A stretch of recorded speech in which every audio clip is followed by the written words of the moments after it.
এখন তো প্রায় প্রতিদিনই বৃষ্টি হয়, আর এই বৃষ্টির মধ্যে সারাদিন বাসায় থাকতে একটু ভালো লাগে না।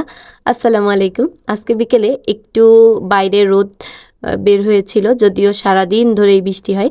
তারপর একটু বাইরে ঘুরতে গিয়েছিলাম।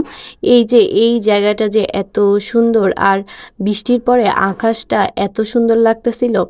এই জায়গাটা হচ্ছে পৌর পার্ক, কিন্তু সবাই হচ্ছে ডায়াবেটিস পার্ক বলে, কারণ এখানে বিকালে সবাই হাঁটতে আসে, এই জন্য এটার আঞ্চলিক নাম হয়ে গেছে। তারপর পার্কটা মোটামুটি ছুটির দিন না হলে অনেক ফাঁকাই থাকে। তারপর অনেকে বসেছিল, বাচ্চাদের নিয়ে আসছিল। কি করবে এখনের বাচ্চারা, তো আর খেলা টেলার জায়গা টায়গা নাই। এরকম একটু ফাঁকা জায়গা টায়গা পাইলে একটু বাচ্চারা একটু খেলাধুলা করে। কিন্তু আকাশটা ভাই এত সুন্দর ছিল। যদিও আমরা একটু সন্ধ্যার আগে আগে গিয়েছিলাম, কারণ আমাদের আরও অনেক কাজ ছিল। তো ভাবলাম তার আগে একটু এখানে বসে বসে মানুষজন দেখতেছিলাম। দুনিয়ায় কত মানুষ আছে, কেউ প্রেম করতেছে, কেউ বাচ্চাদের নিয়ে আসছে। আর আমি গেছি এখানে বসে এগুলো সব দেখার জন্য, সবাইকে পর্যবেক্ষণ করার জন্য। এই বাচ্চাগুলো এখানে খেলতেছে, বাহ খুবই ভালো। তারপর দেখতেছিলাম যে ওই সাইডে আবার হচ্ছে নদী। তো নদীর সাইডে এখানে বসার জায়গা ছিল না, পরে আর আমরা হচ্ছে এই সাইডে বসছিলাম। তারপর একটু কিছু না খাইলে তো হয় না, পরে দেখছিলাম যে ওইখানে খাওয়ার তেমন কিছুই ছিল না, ছিল ঝালমুড়ি। তারপর আমরা গিয়েছিলাম মেইনলি যেই কাজের জন্য বাইরে বেরোইছিলাম।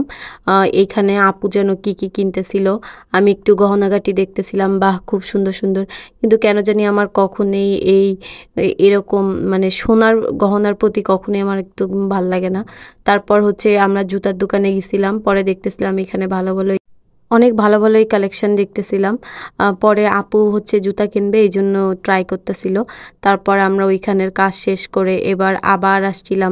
তারপর আপু আর একটা দোকানে গেছিল, আর আমি আমার ভাগ্নিকে নিয়ে এখানে দেখাচ্ছিলাম যে কোন দোকানে কি কি পাওয়া যায়।